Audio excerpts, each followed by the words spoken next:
Hello प्यारे बच्चों, आज की वीडियो में हम बनाना सीखेंगे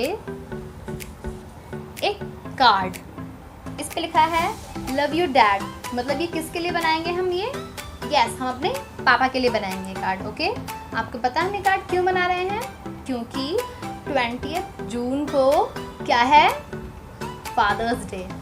20 जून को फादर्स डे है, इसीलिए हम अपने पापा के लिए कार्ड बनाएंगे। ओके, और एक बात और आप ध्यान में रखना कि फादर्स डे जून के 3rd संडे, जितनी बार भी जून का मंथ आएगा ना, उस मंथ के 3rd संडे को ओके फादर्स डे सेलिब्रेट करते हैं हम। ओके, तो हम अपने पापा के लिए एक कार्ड बनाएंगे। ओके, ये कार्ड ऐसा दिख रहा है और अंदर से ये कार्ड है ऐसा।